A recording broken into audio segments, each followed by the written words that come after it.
السلام علیکم ورحمۃ اللہ وبرکاتہ۔ دوستو، آج کی اس ویڈیو میں ہم اسرائیل علیہ السلام فرشتہ ملک الموت کے بارے میں سماعت فرمائیں گے۔ بسم اللہ الرحمن الرحیم۔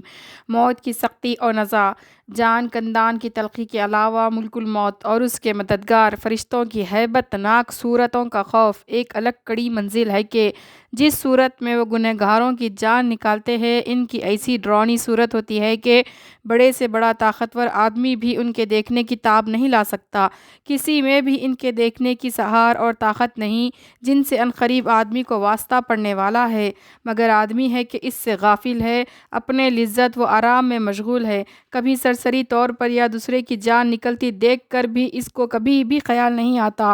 ایک دن حضرت ابراہیم خلیل اللہ صلوٰت والسلام نے ملک الموت سے فرمایا کہ جس صورت میں تم نافرمان اور فاجر لوگوں کی جان نکالتے ہو وہ مجھے دکھاؤ۔ ملک الموت حضرت اسرائیل علیہ السلام نے جواب دیا کہ حضرت آپ اس کے دیکھنے کی تاب اور سہار نہ لا سکیں گے۔ حضرت ابراہیم علیہ السلام ضد کرنے لگے اور فرمایا، نہیں، میں دیکھنے کی سہار رکھ سکوں گا۔ اس پر حضرت اسرائیل علیہ السلام نے عرض کیا کہ اچھا، آپ دوسری طرف منہ کر لیجئے۔ حضرت ابراہیم علیہ السلام نے دوسری طرف منہ پھیر لیا۔ اس کے بعد حضرت اسرائیل علیہ السلام نے عرض کی کہ یا حضرت اب دیکھ لیجئے۔ حضرت ابراہیم علیہ السلام نے جب ادھر دیکھا تو ایک بڑا کالا آدمی دیو کی شکل، جس کے بال بہت بڑے بڑے اور نہایت بدبو دار کپڑے اور اس کے منہ سے اور ناک سے آگ لپٹیں نکل رہی ہیں۔ حضرت ابراہیم علیہ السلام کو یہ حالت دیکھ کر غش آ گیا۔ بہت دیر کے بعد ہوش آیا تو ملک الموت اپنی پہلی صورت میں تھے۔ حضرت ابراہیم علیہ السلام نے فرمایا کہ اگر فاجر و نافرمان شخص کے لیے کوئی دوسری آفت اور مصیبت نہ ہوتی تب بھی یہ صورت ہی اس کی آفت و مصیبت کے لیے کافی تھی۔ یہ فاسقوں، فاجروں، گنہگاروں اور نافرمانوں کا حال ہے۔ اب اللہ کے نیک اور فرمانبردار بندوں کا حال سنیے۔ اللہ تعالیٰ کے نیک اور فرمانبردار بندوں کی روح قبض کرنے کے وقت وہ بہت ہی اچھی اور بہترین صورت میں حاضر ہوتے ہیں۔ حضرت ابراہیم علیہ السلام سے ہی یہ نقل کیا گیا ہے کہ انہوں نے پھر ملک الموت سے فرمایا کہ جس حال میں تم نیک بندوں کی جان نکالتے ہو وہ حال بھی دکھاؤ۔ تو انہوں نے دیکھا کہ ایک خوبصورت جوان بہترین نفیس لباس پہنے ہوئے اور خوشبو لگائے ہوئے موجود ہے۔ حضرت ابراہیم علیہ السلام نے فرمایا کہ مومن اور فرمانبردار کے لیے اگر مرتے وقت اس صورت کے علاوہ کوئی بھی فرحت و خوشی کی چیز نہ ہوتی تو یہی کافی ہے۔ حدیث شریف میں ہے کہ رسول اللہ صلی اللہ علیہ وسلم نے فرمایا کہ اللہ تعالیٰ جب کسی بندے سے خوش ہوتے ہیں تو وہ ملک الموت سے فرماتے ہیں کہ اے ملک الموت، فلاں بندے کی روح کو لے آؤ تاکہ میں اس کو راحت و آرام پہنچاؤں۔ اس کا امتحان ہو چکا ہے، میں جیسا چاہتا تھا وہ ویسا ہی کامیاب نکلا کہ اس نے میرے سب احکام کو پورا کر دکھایا۔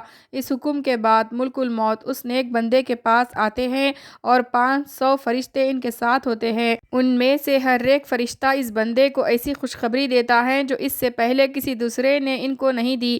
ان کے پاس خوشبودار ریحان کی ٹہنیاں اور زعفران کی جڑیں ہوتی ہیں اور وہ سب فرشتے 2 قطاروں میں لائن لگا کر اس کے پاس کھڑے ہو جاتے ہیں۔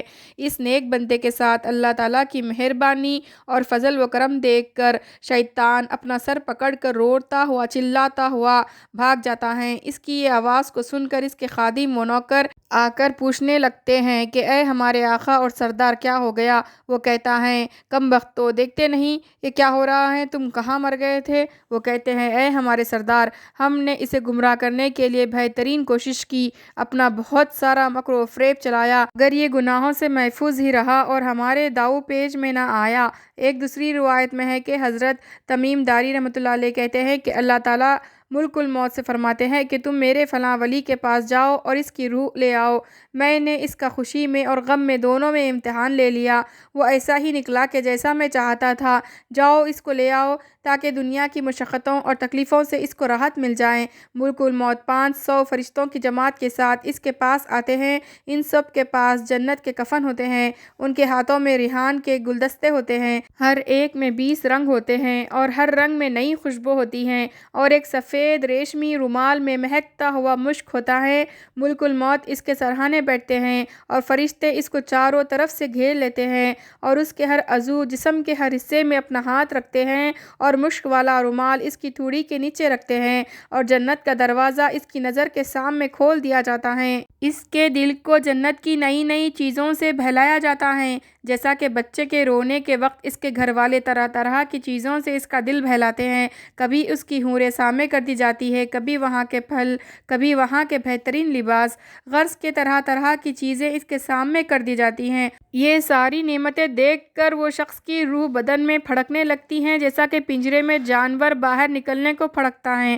ملک الموت اس سے کہتا ہے کہ مبارک روح چل ایسی بیریوں کی طرف جن میں کانٹا نہیں، اور ایسے کیلیوں کی طرف جو چبھتے نہیں، اور ایسے سائے کی طرف جو بہت گہرا اور وسیع ہے اور پانی بہہ رہا ہے۔ اور ملک الموت ایسی نرمی سے بات کرتے ہیں جیسے کہ ماں اپنے بچے سے کرتی ہیں، اس وجہ سے کہ یہ بات اس کو معلوم ہے کہ یہ روح اللہ تعالیٰ کے ہاں مقرب ہے اور اللہ تعالیٰ اس روح سے خوش ہے، اس لیے وہ اس روح کے ساتھ نہایت لطف اور محبت کے ساتھ پیش آتا ہے تاکہ اللہ پاک اس بندے سے بھی خوش ہو، لہٰذا وہ روح بدن سے ایسی آسانی کے ساتھ نکلتی ہیں جیسا کہ آٹے میں سے بال نکل جاتا ہے۔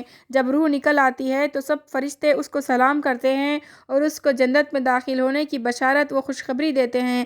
پس جس وقت روح بدن سے جدا ہو جاتی ہے تو وہ بدن سے کہتی ہے کہ اللہ تعالیٰ تجھے جزائے خیر دے، تو اللہ پاک کے حکموں کو پورا کرنے اور اس کی عبادت و طاعت میں جلدی کرنے والا تھا اور اس کی نافرمانی میں سستی کرنے والا نہیں تھا، لہٰذا آج کا دن تجھے مبارک ہو کہ تو نے خود بھی عذاب سے نجات پائی اور مجھے بھی اس سے نجات دی۔ اس طرح بدن رخصت کے وقت روح سے کہتا ہے، اس جدائی پر زمین کے وہ حصے روتے ہیں جن پر وہ کثرت سے عبادت کیا کرتا تھا، اور آسمان کے وہ دروازے روتے ہیں جن سے اس کے اعمال اوپر جایا کرتے تھے اور جن سے اس کا رزق اترتا تھا۔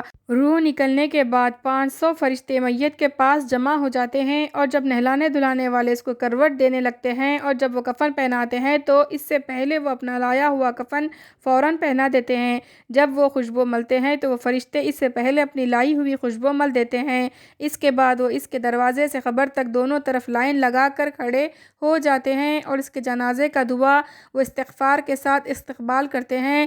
یہ سب منظر دیکھ کر شیطان اس قدر زور سے روتا ہے کہ اس کی ہڈیاں ٹوٹنے لگتی ہیں اور اپنے لشکر و گروہ سے کہتا ہے کہ آہ تمہارا ناس ہو جائے، یہ تم سے کس طرح سے چھوٹ گیا۔